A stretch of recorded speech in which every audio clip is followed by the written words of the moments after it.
We are conditioned to trust the hands of a surgeon. We perceive them as steady, disciplined, and dedicated to the preservation of life. But investigators in Ohio allege that for one highly skilled vascular surgeon, that discipline was applied to a much darker purpose: the meticulous planning of a tragedy. This is not just a case about a crime of passion. It is a forensic puzzle involving a 17-hour digital blackout, stolen license plates, and a suspect who maintained a terrifying calm while allegedly hunting a past he refused to let go. In this deep dive, we are going to reconstruct the timeline that transformed a respected doctor into a defendant facing life behind bars, analyzing the digital shadows and physical evidence that peeled back his professional mask. If you value in-depth, fact-based case analysis, please take a moment to like this video and subscribe to the channel to support our work. To understand how a life of such high status unraveled so completely, we must look past the eventual headlines and return to the very beginning, to a quiet morning in Columbus, where the first sign of a catastrophe was not a noise, but a haunting, uncharacteristic silence. The morning of December 30th, just one day prior to New Year's Eve, began with a silence that was immediately perceived as out of character for the residents of a quiet townhome in Columbus, Ohio.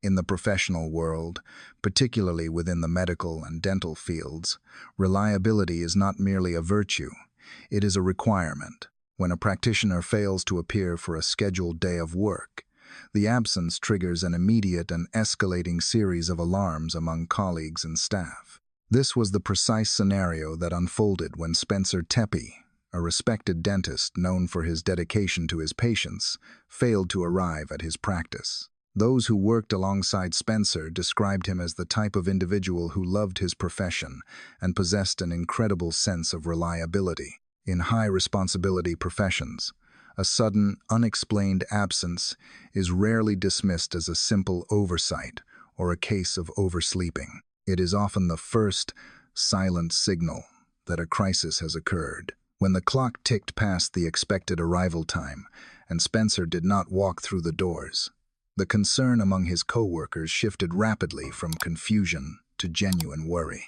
In an attempt to locate him, colleagues and friends reached out to the person closest to him, his wife, Monique Tepe. Under normal circumstances, a spouse would be the bridge to understanding such an anomaly. However, the calls to Monique went unanswered. Monique, who managed the domestic sphere of their life, was also known to be responsive. The dual silence from both heads of the household created a vacuum of information that unsettled everyone who knew them. This lack of communication prompted a decision that no friend or colleague ever wishes to make. A call was placed to emergency services to request a wellness check on the residents. The volume of people who contacted authorities or physically went to the house to look for the couple that morning serves as a testament to how deeply integrated and beloved the couple was within their social circle. They were frequently described as the life of the party, a couple who thrived on bringing people together at their home. The silence emanating from that townhome stood in stark contrast to the vibrant, social atmosphere they had cultivated. Law enforcement officers were dispatched to the residence in Columbus. Upon arrival, the scene appeared outwardly calm. The architecture of the neighborhood, consisting of townhomes with detached garages and alleyways, offered no immediate external evidence of the tragedy that lay within. However, as officers approached the property to conduct the welfare check, the investigation transitioned from a routine inquiry into a homicide investigation. Inside the home, responders discovered the bodies of Spencer and Monique Tepe in the second-floor bedroom. The discovery confirmed the worst fears of the friends and colleagues who had raised the alarm hours earlier. Audio form, the scene captures the moment the discovery was communicated, with a voice confirming the presence of a body inside and instructing others to stay on the line with medics. One of the most perplexing and significant details noted by investigators during the initial sweep of the residence was the condition of the entry points. Police stated there were no signs that anyone had forced their way into the home. The absence of forced entry is a detail that fundamentally shifts the trajectory of a criminal investigation. In the analysis of home invasions, a lack of broken windows or kicked-in doors often suggests that the perpetrator was either known to the victims, possessed a method of unrestricted access, or was skilled enough to bypass security measures without leaving physical scars on the property. This detail, the intact perimeter, would become a glaring question as the case developed. It implies a terrifying calmness to the intrusion. It suggests that the sanctity of the home was violated not by brute force, but by a calculated entry. The implications of this are profound for the community. The idea that a secure home can be breached so quietly disturbs the collective sense of safety more than a chaotic break-in might. It is also crucial to note that while the couple was found deceased, they were not the sole occupants of the home at the time of the incident. There were other surviving family members inside the house during the tragedy. Reports indicate that while these other occupants were physically unharmed, they were present while the event transpired, and their distress could be heard by individuals outside the home who had arrived to check on the family. The fact that the perpetrator targeted the couple while leaving the other occupants physically untouched adds a layer of specificity to the crime. It suggests a focused intent rather than a random act of violence. The timeline of the discovery, occurring in the early hours of the morning on December 30th, places the event in the dark, quiet window before the neighborhood would have awakened for the day. This timing, combined with a lack of forced entry, paints a picture of a suspect who operated with a high degree of stealth and situational awareness. As the news broke, the shockwave through the Columbus community was palpable. Spencer and Monique were graduates of Ohio State University and avid fans of the Buckeyes, a trait that endeared them further to the local community. They had built what appeared to be an incredible life together since their marriage in 2020. The sudden, violent interruption of this life, without any immediate, obvious explanation like a robbery gone wrong, left investigators and the public searching for a motive. The investigation would soon pivot from the immediate crime scene to the backgrounds of the victims. In cases where the method of entry is stealthy and the violence is targeted, detectives invariably look at the victims' past relationships. While the couple's life appeared idyllic on the surface, investigators began to peel back the layers of their history. It was in this retrospective analysis that a significant figure from the past emerged. Monique had been married previously, roughly a decade prior, to a man named Michael Mickey. This previous marriage, which had ended in divorce years earlier, seemed like a closed chapter. However, as law enforcement began to interview those who knew Monique best, the narrative of a clean break began to fracture. The transition from a wellness check for a missing dentist to a complex homicide investigation involving an ex-spouse would rely heavily on the digital footprints, surveillance footage, and testimonial evidence that was about to be uncovered. The tragedy on December 30th was not a random anomaly, but the culmination of events that investigators would have to painstakingly reconstruct. As investigators pivoted from the immediate scene of the tragedy to the background of the victims, a singular name began to surface with increasing frequency: Michael Mack.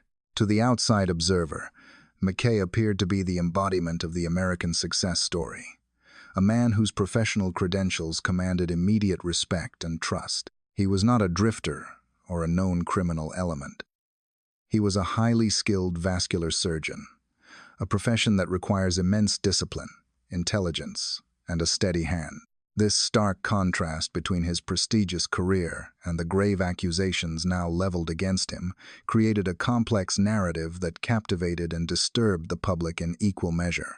Mecca's history mirrored that of the victims in significant ways.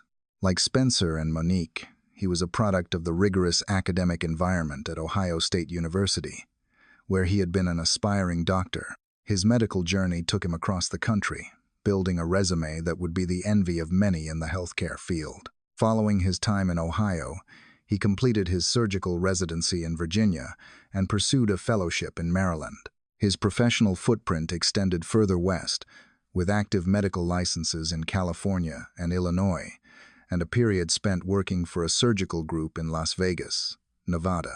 On paper, His life was one of upward mobility and high achievement. At the time of the incident, McKay had established himself in the Midwest. He was employed at St. Anthony Hospital in Rockford, Illinois, a facility located approximately 90 minutes west of Chicago. His lifestyle reflected his professional standing. He maintained a residence in a luxury condominium building in the Lincoln Park neighborhood of Chicago, an area known for its affluence and exclusivity. To his colleagues and neighbors, he likely appeared as a dedicated professional who commuted to save lives, a vascular surgeon entrusted with the delicate intricacies of the human circulatory system. However, new details that came to light suggested that this polished exterior masked a darker reality. Authorities allege that beneath the surface of the respected medical professional lived a cold, calculated individual capable of meticulous planning to harm others. This duality is often referred to by criminologists as the halo effect, a cognitive bias where the perception of one positive trait, in this case, being a doctor, influences the overall opinion of a person's character. Society is conditioned to view medical professionals as healers and protectors, making it psychologically difficult to accept them as perpetrators of violence. This bias can often shield such individuals from early suspicion, as their status affords them a presumption of stability and morality that others might not receive. The behavior of the accused following his identification by law enforcement further underscored this unnerving composure. In video footage captured during his booking into the Franklin County Jail in Ohio, McKay is seen walking through the facility with a demeanor that can only be described as calm and, frankly, emotionless. Dressed in civilian clothing before changing into jail attire, he is cooperative with officers, following orders without resistance. There is no sign of panic, distress, or the chaotic energy one might expect from someone facing charges that could ensure they never live as a free person again. Instead, he moves with a sense of detachment, a strut that suggests a man who is entirely in control of his emotions. This emotional flatness presents a challenge for both the prosecution and the defense. For the prosecution, it reinforces the narrative of a calculated actor, someone who can compartmentalize their actions and remain unaffected by the gravity of the situation. It supports the theory that the alleged actions were not a momentary lapse of reason or a crime of passion, but the result of a structured, deliberate mindset. Conversely, defense teams often face the hurdle of humanizing a client who appears stoic to the point of coldness. In a courtroom, the jury often looks for signs of remorse or emotional impact. The absence of such displays can be interpreted as a lack of empathy. The investigation also revealed that McKay's reliability at work stood in sharp contrast to the allegations of stalking. While he was reportedly a smart person who grew up doing everything right, police alleged that in the weeks leading up to the tragedy, he stalked his ex-wife and her husband. This suggests a bifurcation of the self, the daytime persona of the surgeon who follows strict medical protocols, and the nighttime persona allegedly capable of driving hours across state lines to monitor and eventually harm his targets. Furthermore, legal documents and background checks began to expose cracks in the facade of his professional perfection. While he held active licenses, there were indications of professional turbulence, including a malpractice lawsuit in Nevada that named him as a defendant. In that civil case, process servers attempted to locate him 9 times without success, and the surgical group he worked for claimed they had no idea where he was. This ability to evade detection and separate himself from his professional obligations would become a recurring theme in the criminal investigation. It hinted at a man who was practiced in the art of disappearance and obfuscation, skills that are rarely associated with the transparency expected of a public-facing physician. As the community grappled with the shock of the event, the image of Michael Mack provided a focal point for their confusion. He was not a monster hiding in the shadows of society's fringes.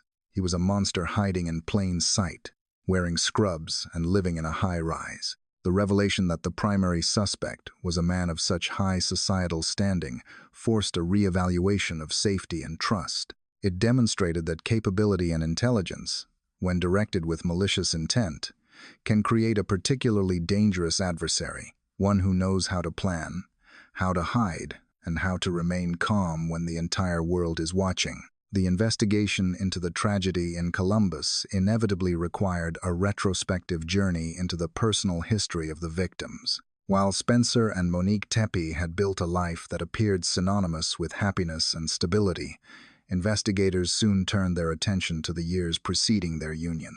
It is a common maxim in criminal justice that the seeds of present violence are often sown in the unresolved conflicts of the past. In this case, that past involved a marriage between Monique and the accused, Michael Mecca, a relationship that began with promise but allegedly ended in a climate of fear and control that went largely undocumented by public records.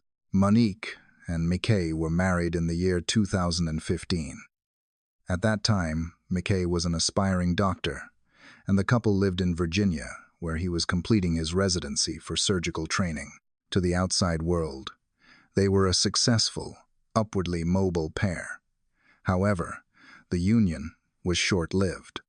Court records indicate that Monique filed for divorce in Ohio in 2017. By the time the filing occurred, she had already been separated from Mac for at least 6 months and had returned to the safety of her family in the Columbus area, while Mac remained in Virginia. From a purely bureaucratic standpoint, the dissolution of their marriage appeared remarkably efficient and conflict-free. The divorce was finalized just a month and a half after the initial filing. In the legal world, such speed typically indicates an amicable split, where both parties have agreed on the division of assets and the terms of separation without the need for prolonged litigation. There were no drawn-out custody battles or public accusations that typically flag a messy divorce in the eyes of the court. This procedural smoothness allowed Mickey to maintain his reputation as a professional without the stain of a contentious domestic legal battle. However, the recently unsealed affidavit paints a starkly different picture, one that suggests the amicable nature of the divorce was a facade that concealed a deeply disturbing reality. Homicide detectives were told early in the investigation, by those who knew Monique, that Mickey was a definitive person of interest. Friends provided statements to law enforcement, alleging that the marriage was characterized by abuse and that Maka had made numerous threats against Monique's life, both during the marriage and after its conclusion.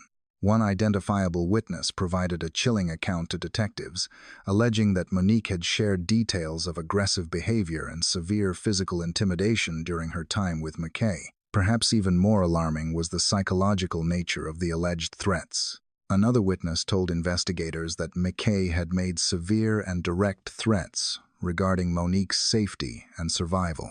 He reportedly threatened that he would find her, regardless of where she went, and would buy the house right next to her because, in his mind, she would always be his wife. This specific threat to buy the house next door is particularly revealing to forensic psychologists and criminologists. It speaks to a pathology of ownership rather than love. It suggests a refusal to accept the autonomy of the former partner and a desire to maintain a state of perpetual surveillance and control. The statement that she will always be his wife indicates a cognitive distortion, where the legal reality of divorce is rejected in favor of a delusional sense of permanent possession. This type of fixated thinking is a classic red flag in cases of stalking and intimate partner violence, often termed obsessive relational intrusion. Despite these severe allegations, there was a profound silence in the official police records prior to the tragedy. When the Columbus police chief addressed the media, it was confirmed that there were no previous reports or incidents on file regarding Mickey and Monique. This discrepancy between the private terror described by friends and the lack of public documentation is a tragic but common feature in domestic violence cases. Victims often refrain from reporting threats due to fear of escalation, particularly when the aggressor is a person of high status and intelligence, like a surgeon, who may possess the resources to manipulate legal outcomes or retaliate in ways that are difficult to prove. Furthermore, it appears Mickey actively curated a narrative of victimhood following the separation. A woman who claimed to have dated Mecca for most of the year 2018, shortly after the divorce was finalized, shared her experience on social media.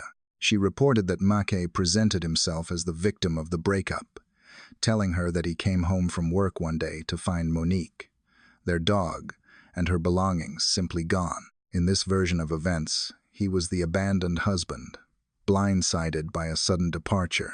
This manipulation of the truth serves a dual purpose. First, it garners sympathy from new partners and social circles, insulating the abuser from scrutiny. Second, it masks the underlying behavior that likely necessitated the sudden departure. In this case, the alleged abuse that would cause a spouse to flee for safety while their partner was at work.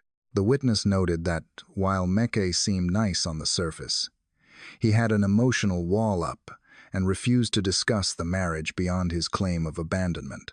The investigation suggests that McKee's fixation did not dissipate with time or distance.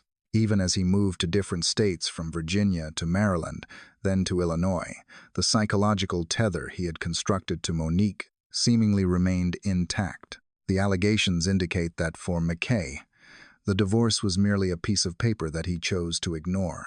The threat that he would find her was not an idle boast, but arguably a statement of intent that police believe he eventually acted upon.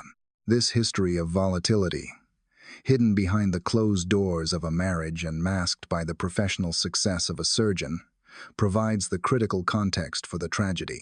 It transforms the narrative from a sudden, inexplicable crime into the potential culmination of years of obsession and control. It highlights the dangerous reality that the absence of a police record does not equate to the absence of a threat, and that the most dangerous offenders are often those who can successfully separate their public persona from their private conduct. The transition from a threatening ex-husband to an alleged intruder involved a long, simmering period where the suspect likely stewed in his perceived grievances, waiting for the moment to reassert the ultimate control he had threatened years prior.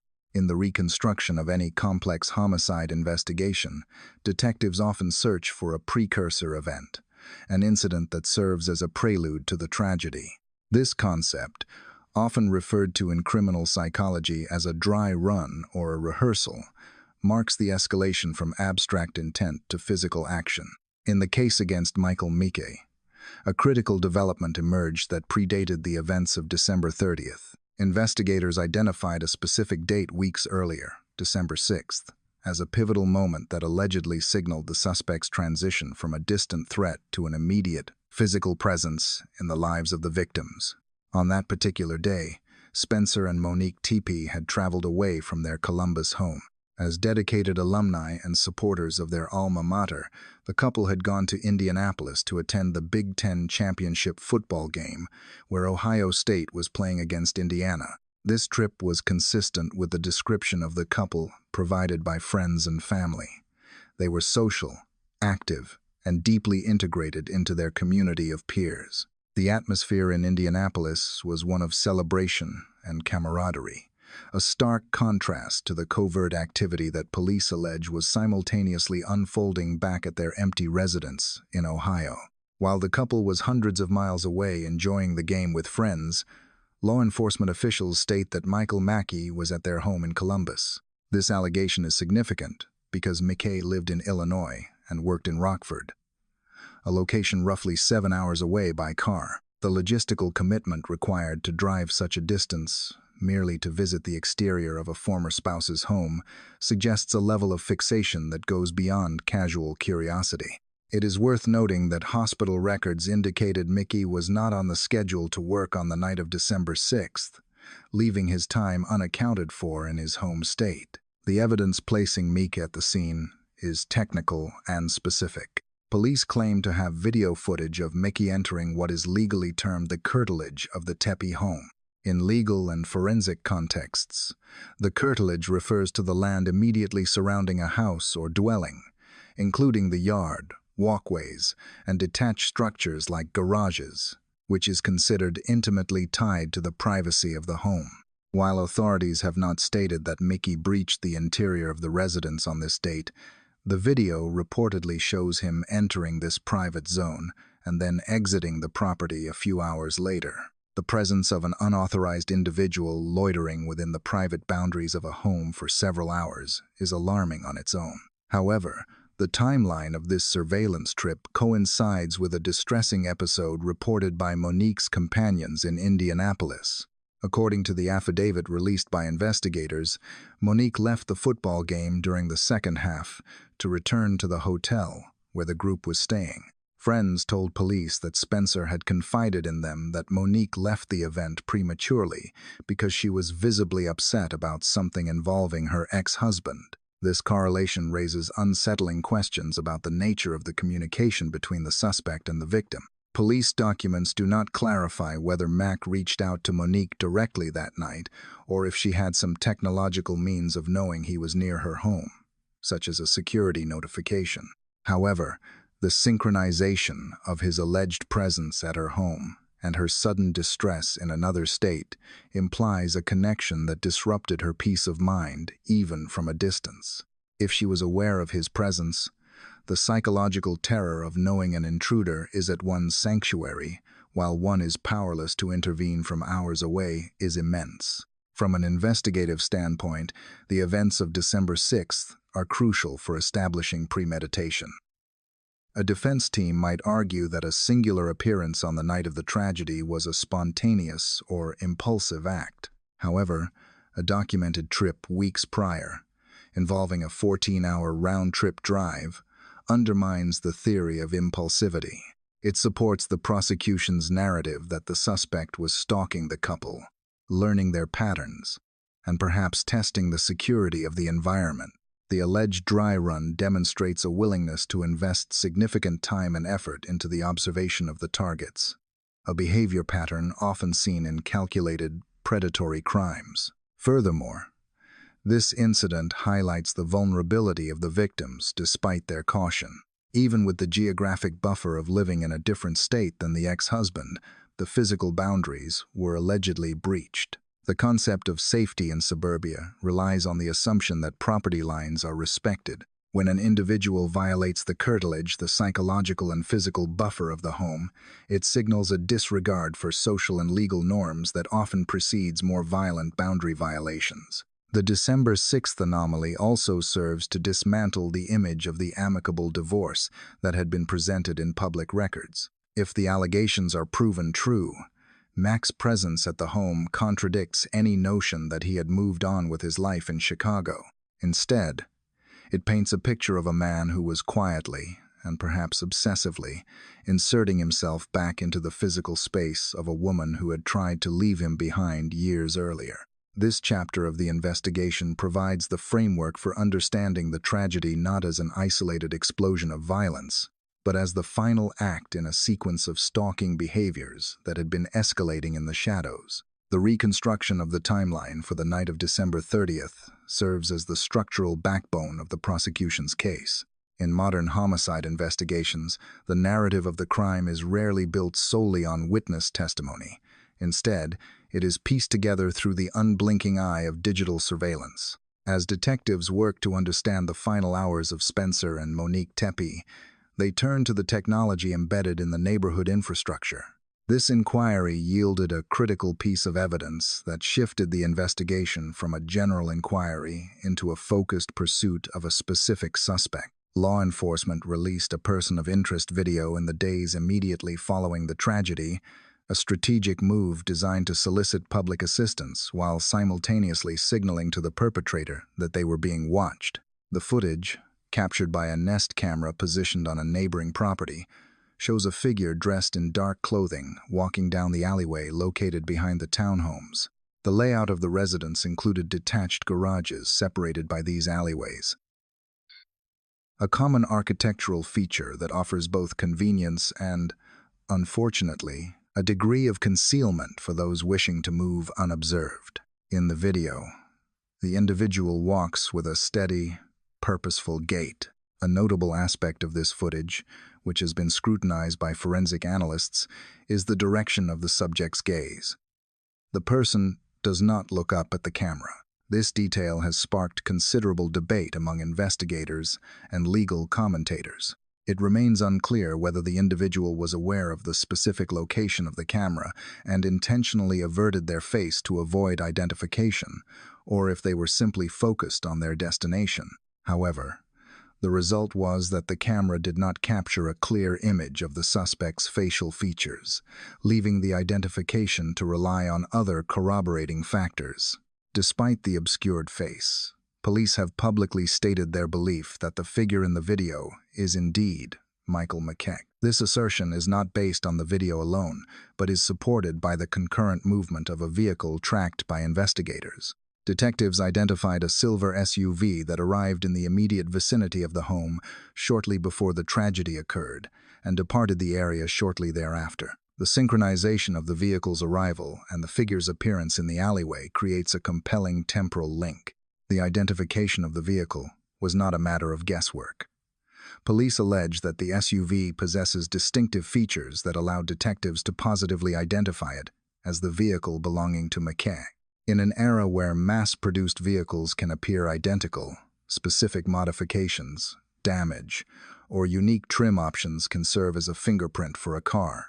This vehicle was later associated with McKee's work address in Illinois, as well as his past residential history, further cementing the connection between the suspect and the transport used on the night of the incident. The investigation into the timeline also revealed a chilling reality concerning the occupancy of the home. While Spencer and Monique were the targets of the fatal aggression, they were not the only individuals present in the townhome that night. There were other occupants inside the residence, surviving members of the family who were fortunately physically unharmed during the event. The presence of these survivors adds a complex layer to the legal and emotional landscape of the case. It suggests that the perpetrator operated with a specific focus, bypassing other potential victims to target the couple in the second-floor bedroom. Audio recordings from the initial emergency response provide a heartbreaking glimpse into the aftermath. On the call to emergency services, the distress of these surviving occupants could be heard in the background by the friend who had arrived to check on the family. The fact that the intruder was able to enter the home, carry out the act, and exit without alerting or harming the other residents implies a methodical approach. It reinforces the earlier findings regarding the lack of forced entry. The perpetrator allegedly navigated the curtilage and the interior of the home with a knowledge or stealth that prevented a chaotic confrontation with the other people inside. From a criminological perspective, the existence of the alleyway video highlights the concept of the digital panopticon. In contemporary suburbia, it is increasingly difficult to move through public or semi-private spaces without leaving a digital footprint. While the suspect may have taken precautions, such as allegedly leaving his phone behind to avoid cell tower triangulation, he could not account for the private security systems of neighbors. This surveillance footage serves as an objective witness, placing a figure matching the suspect's description at the scene during the critical window of time. The authorities have confirmed that the surviving family members are now safely in the care of relatives. However, the trauma of being present in the home during such a violent event is a significant aspect of the case's emotional weight. While Mickey faces charges for the tragedy involving Spencer and Monique, he is not currently facing charges related to the endangerment of these other occupants. Legal analysts suggest this may be a strategic decision by the prosecution to keep the case focused on the most severe charges, or it may reflect specific statutory requirements regarding what constitutes direct endangerment under Ohio law. As the investigation moved forward, the combination of the shadowy figure in the alley and the tracked movement of the silver SUV provided the probable cause necessary to look beyond Ohio. It connected the crime scene in Columbus to a surgeon living hours away in Illinois. The silence of the figure in the video, moving calmly through the dark, stands in stark contrast to the devastating noise and chaos that would be discovered the following morning. It was this silent approach, captured by a neighbor's camera, that began to unravel the suspect's alleged plan. In the modern era of criminal prosecution, the digital footprint of a suspect often speaks as loudly as any physical witness. While traditional forensics focus on fingerprints and DNA, contemporary investigators turn almost immediately to the electronic devices that have become extensions of the human experience. In the case against Michael McCann, the analysis of his telecommunications data provided a detail that the prosecution argues is indicative of calculated evasion, while the defense may frame it as a mere coincidence. This detail is the 17-hour blackout, a period of digital silence that has become a central pillar of the state's circumstantial evidence. According to investigators, on the day that Spencer and Monique Tepe were killed, Michael Mecca's cellular telephone was not traveling with him. Instead, authorities allege that the device was left behind at his place of employment, St. Anthony Hospital in Rockford, Illinois. For a period of 17 hours, the phone registered absolutely no activity. In the context of the average citizen, a phone being stationary or unused for a prolonged period might be explained by sleep or forgetfulness. However, analysts point out that for a vascular surgeon, a high-level medical professional whose career dictates a constant state of readiness and communication, such a lengthy disconnection is statistically and behaviorally anomalous. Legal experts observing the case, including criminal defense attorney Bradford Cohen, have noted that the prosecution will likely scrutinize McKay's historical phone usage to contextualize this silence. If a forensic review of his data from the previous 2 years reveals that he was a frequent user who never went more than a few hours without checking messages or making calls, a sudden 17-hour gap becomes highly suspicious. It suggests a deliberate deviation from established patterns of behavior. The state will likely argue that this was not an accidental oversight, but a strategic measure taken to avoid creating a digital trail that would place him in Columbus, Ohio, at the time of the tragedy. This situation presents a complex legal paradox, often described as damned if you do, damned if you don't. If a suspect brings their phone to a crime scene, the geolocation data can place them within meters of the event, serving as powerful evidence of guilt. Conversely, if a suspect intentionally leaves their phone behind to avoid this tracking, the conspicuous absence of data, the digital void, can be used to argue premeditation and consciousness of guilt. The prosecution's theory posits that by leaving the phone at the hospital, McKay attempted to create a digital alibi, suggesting he was in Illinois while he was allegedly driving a vehicle with stolen plates across state lines. However, the defense will undoubtedly challenge this narrative. As noted in legal discussions surrounding the case, there are numerous innocent explanations for a phone being inactive. The defense may argue that the battery died, or that Mech simply forgot the device at work and went home to sleep or visit a gym, rendering the phone stationary for that duration. The burden of proof lies with the state to demonstrate that this silence was part of a nefarious plan rather than a mundane lapse in memory. Yet, the sheer length of the inactivity, 17 hours, makes innocent explanations harder to sell to a jury than a shorter gap of 3 or 4 hours would. The discussion around this evidence also touches upon the technological countermeasures available in the modern age. Some legal analysts have speculated about the potential use of signal-blocking technology designed to prevent phones from transmitting data, though in this instance, the allegation is that the phone was physically left behind. Regardless of the method, the intent to go off the grid is the focal point of the suspicion.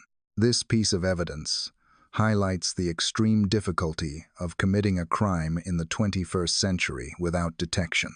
As noted by legal commentators, this is arguably the worst time in history to attempt to evade law enforcement due to the ubiquity of tracking technologies. Between ring cameras, red light cameras, GPS data in vehicles, and cellular triangulation, the world has become a net of digital surveillance. In the 1990s, a suspect might have successfully claimed they were at home asleep. Today, the lack of digital activity during that alleged sleep, combined with other surveillance data like the person of interest video and vehicle tracking, allows investigators to deconstruct alibis with precision. The 17-hour blackout is significant not just for what it hides, but for what it implies about the suspect's mindset. If the jury accepts the prosecution's theory, it paints Mack as a man who was acutely aware of the risks of digital surveillance and took active steps to mitigate them. It suggests a level of planning that aligns with the other allegations of stolen license plates and the use of a silencer. It portrays a perpetrator who was trying to outsmart the system, believing that by severing his digital connection, he could sever his connection to the crime. Ultimately, the strength of this evidence will depend on the context provided at trial.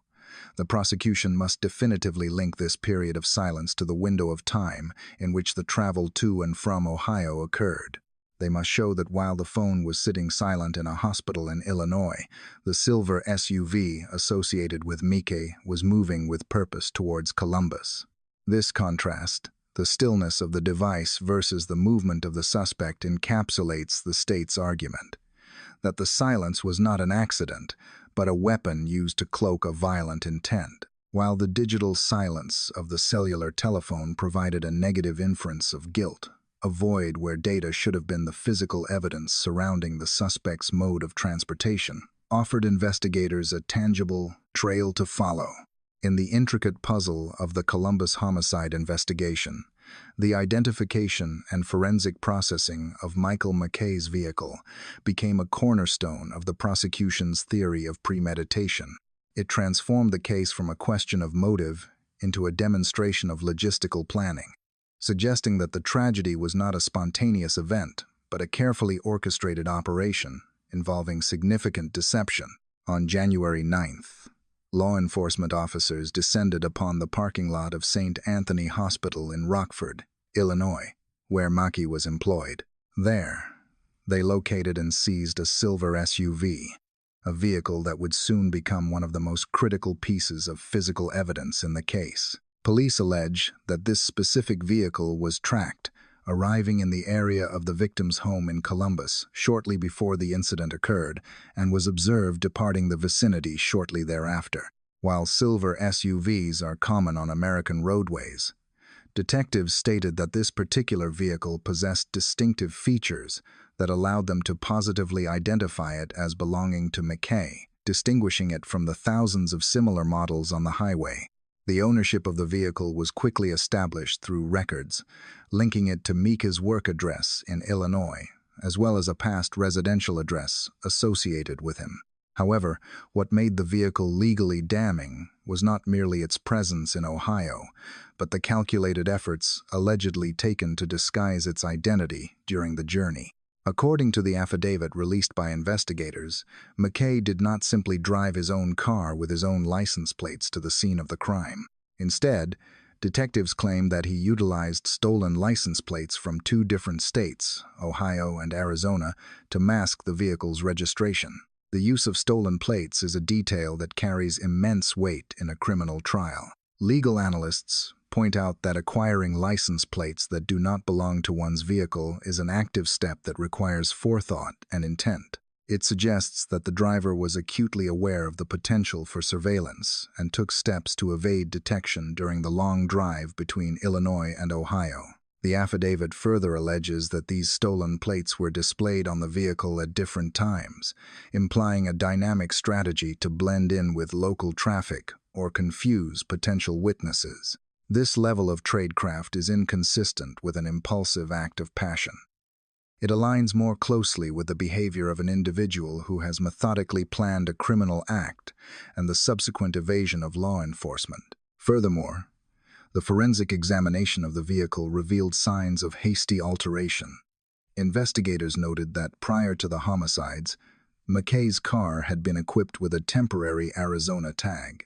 However, when the vehicle was discovered in the hospital parking lot in Rockford, this tag was missing. Upon closer inspection, detectives observed fresh scrape marks on the window where the sticker had previously been affixed. The authorities described the removal as having been done hastily, suggesting a rushed attempt to alter the vehicle's appearance or remove identifiable markers after the fact. The presence of fresh scrape marks serves as a physical manifestation of the consciousness of guilt. In legal terms, actions taken to destroy or alter evidence immediately following a crime can be presented to a jury as proof that the defendant knew they had committed a wrongful act and was attempting to cover their tracks. A defense attorney might argue that removing a temporary tag is a routine part of vehicle maintenance or registration updates. However, The prosecution will likely contrast the timing of this removal occurring in the immediate aftermath of the tragedy with the alleged use of stolen plates, painting a picture of a comprehensive effort to sanitize the vehicle. From an investigative standpoint, the vehicle evidence effectively bridges the geographical gap between the suspect and the scene. It provides the means in the classic means, motive, and opportunity triad. The tracking of the SUV places the suspect in Columbus, contradicting any potential alibi that he was in Illinois. The alleged manipulation of the license plates addresses the intent element, proving that the travel was clandestine. This chapter of the investigation also sheds light on the sheer distance involved in the alleged crime. The journey from Rockford to Columbus is roughly 7 hours by car. To drive 14 hours round trip, potentially swapping license plates along the way, speaks to a high degree of determination. It is a detail that humanizes the terror for the community. The idea that a threat could travel such a great distance, navigating interstate highways while disguised, disrupts the sense of security that distance usually provides. As the case moves toward trial, the silver SUV stands as a silent witness to the events of December 30th. Its distinctive features, the scrape marks on its window, and the history of the plates it carried will be scrutinized by forensic experts and jurors alike. For the prosecution, the car is a rolling vessel of premeditation, a tool used to transport a tragedy across state lines. For the defense, explaining away the anomalies of the vehicle's condition and location will be a significant hurdle in the effort to generate reasonable doubt. The story of the car confirms that while the suspect may have tried to remain a ghost in the machine, the physical world leaves marks that are difficult to erase.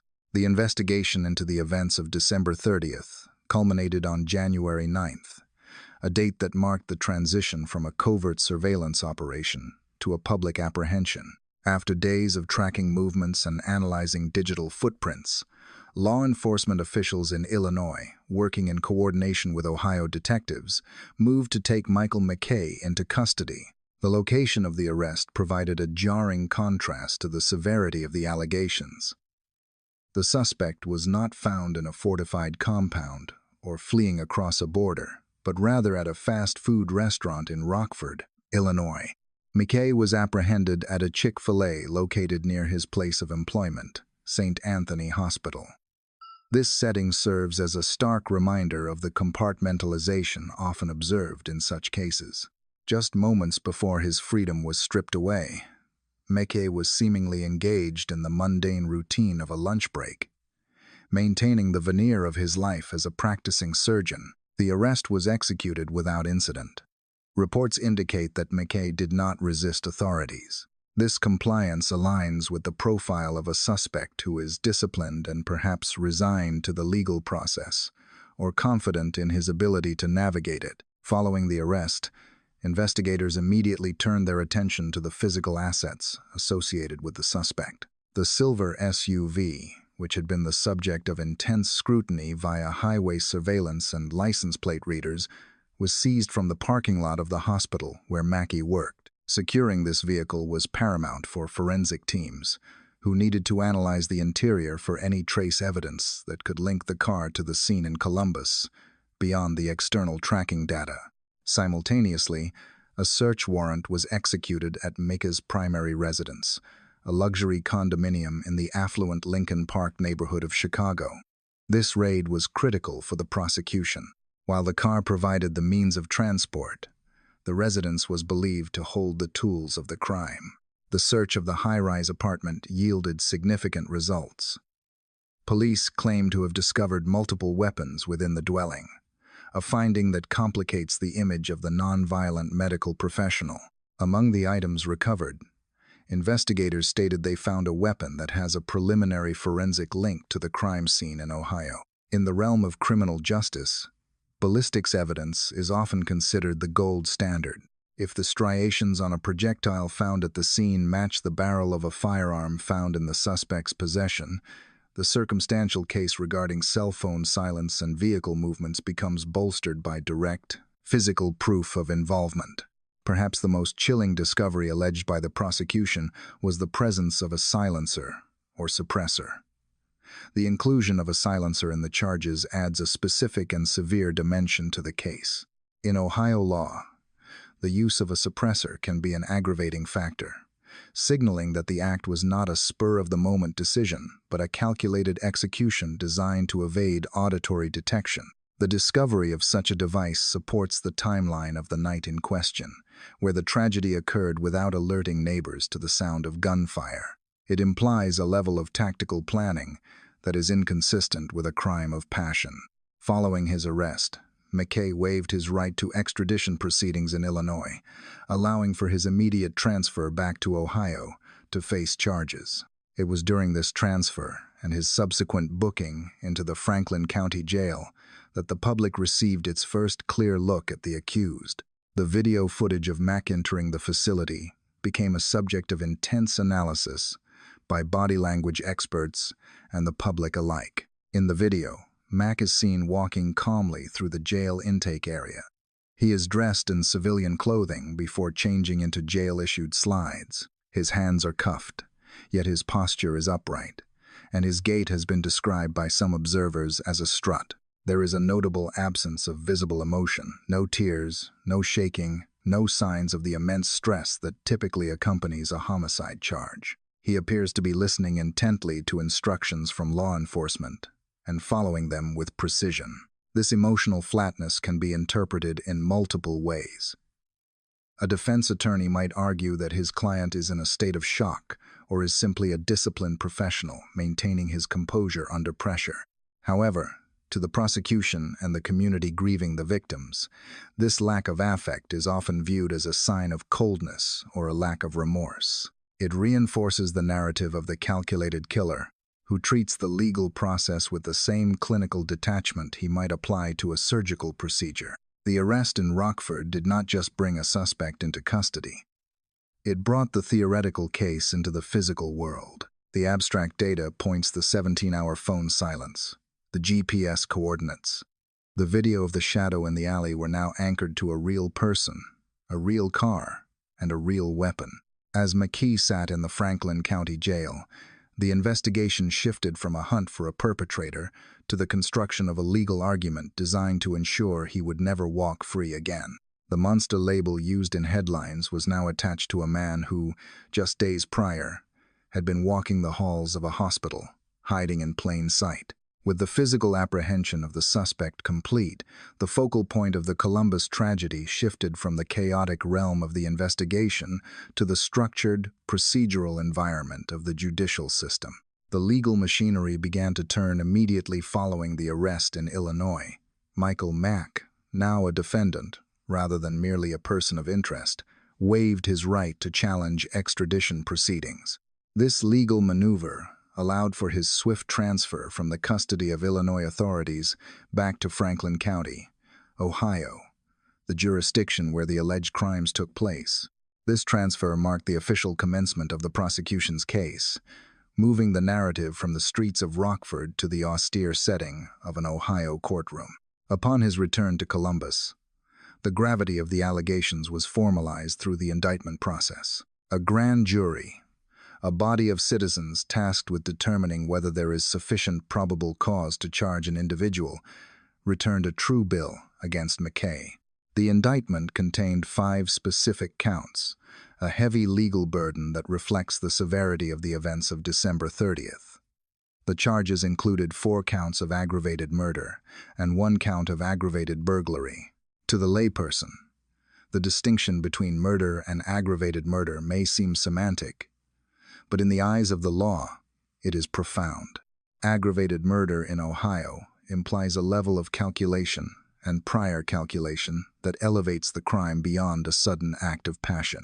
It suggests that the act was not only intentional, but also premeditated, a theory supported by the evidence of the dry run on December 6th and the tracking of the vehicle. Each victim represents 2 counts in this indictment, a legal strategy often used to cover different theories of the crime, such as prior calculation and design versus felony murder, where the death occurs during the commission of another felony.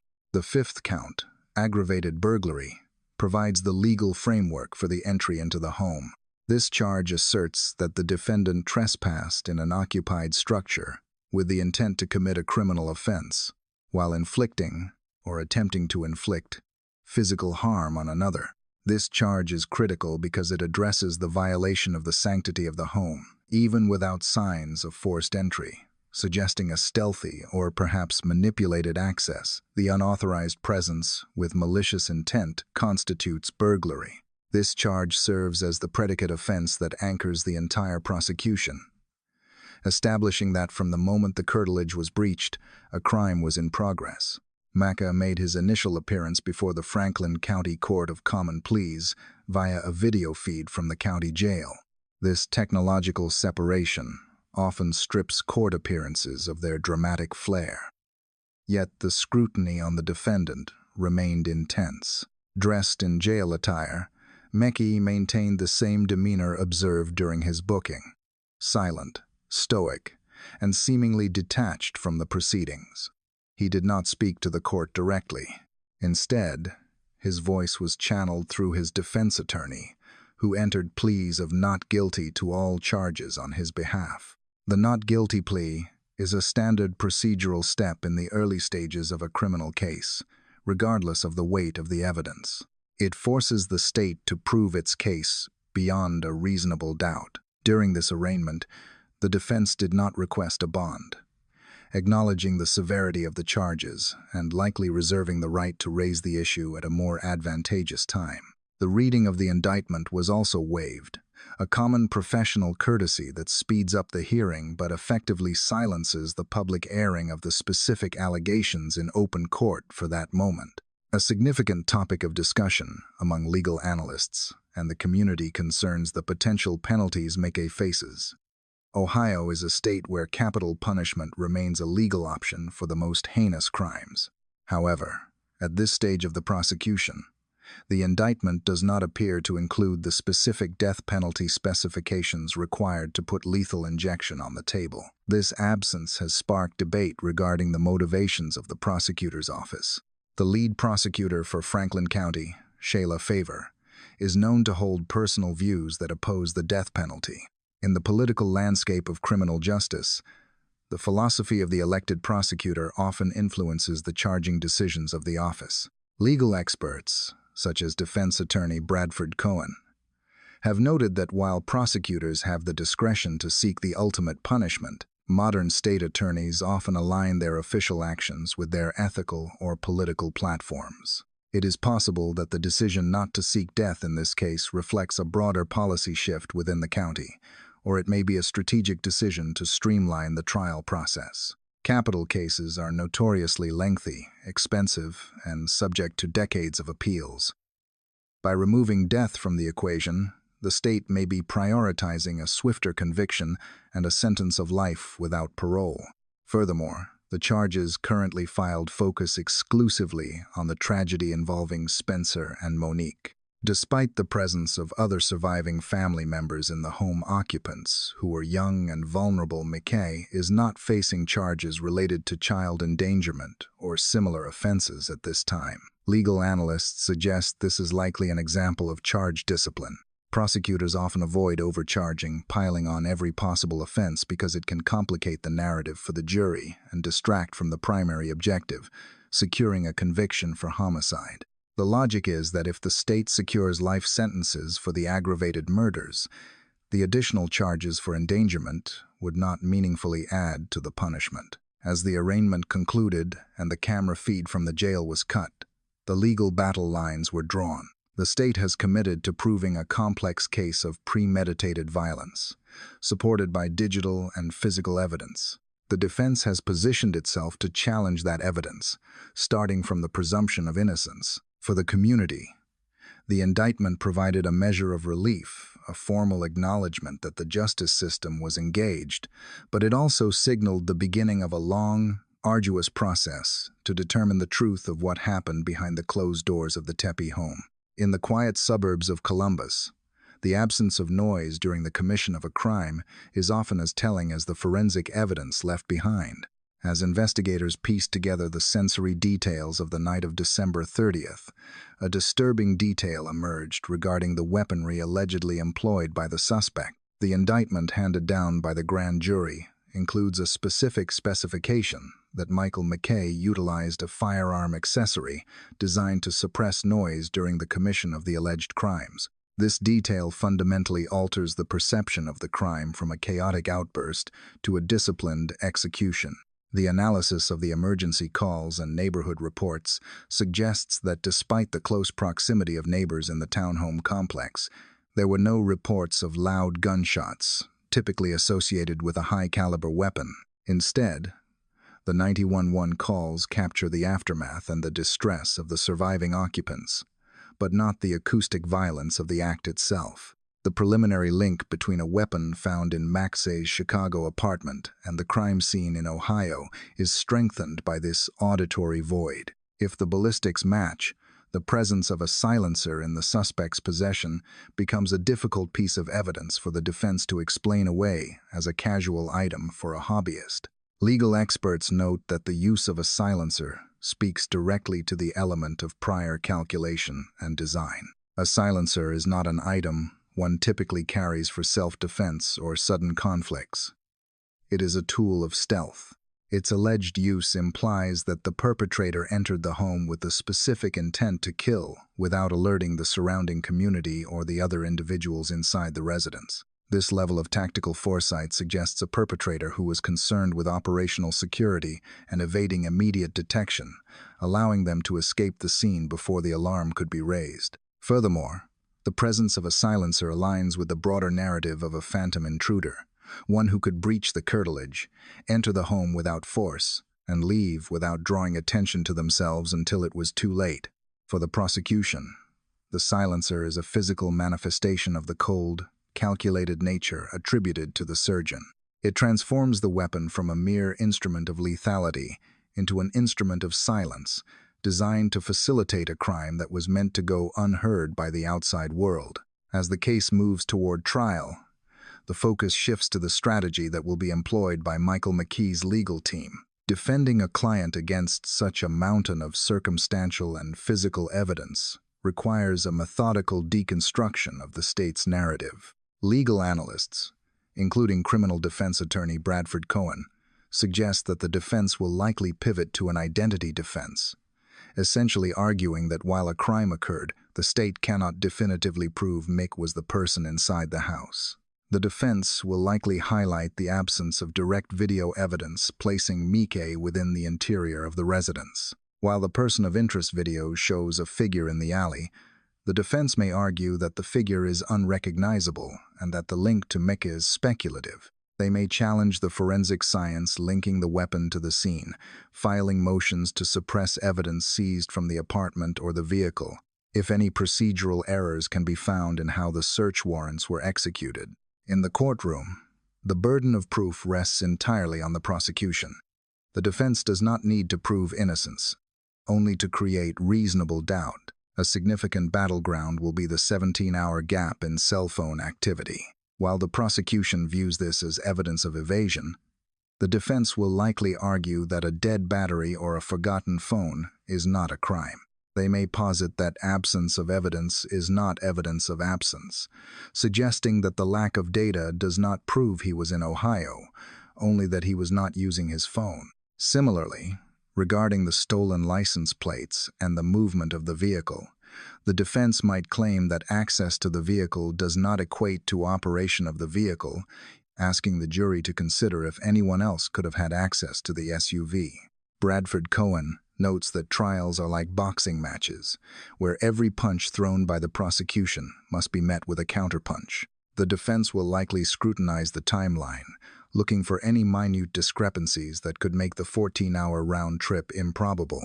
They may also focus on the lack of forensic evidence, such as DNA or fingerprints inside the home, if none is found, to argue that it defies common sense for a person to be in a house without leaving a trace. The goal will be to humanize Mickey, portraying him as a respected professional who is being scapegoated based on a past relationship rather than hard proof. To understand the prosecution's theory of Michael McKay as a master of deception, one must look beyond the homicide investigation to his professional history. A review of his career reveals a pattern of evasiveness that predates the events in Columbus. While he presented himself as a successful vascular surgeon, public records indicate that he was involved in a malpractice lawsuit in Nevada that exposed his ability to hide from accountability. In that case, he was accused of failing to properly train an employee, leading to a retained surgical object in a patient.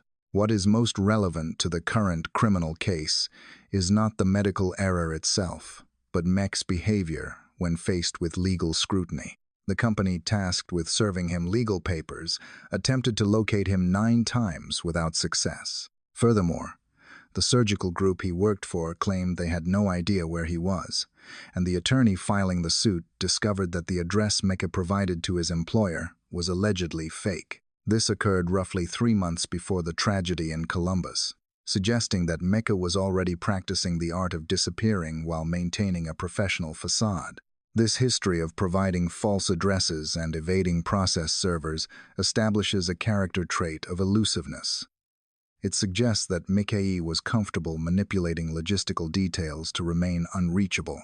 When the hospital in Rockford, Illinois, hired him, it is unclear what level of vetting was conducted regarding these past issues. However, this background provides the prosecution with a narrative framework. McKay was a man who knew how to game the system, how to exist in the margins of databases, and how to present a false front to the world. The fresh scrape marks found on his vehicle window, where a temporary tag was hastily removed, fit perfectly into this pattern. Just as he allegedly hid from civil liability in Nevada, investigators believe he attempted to hide his vehicle's identity in Ohio.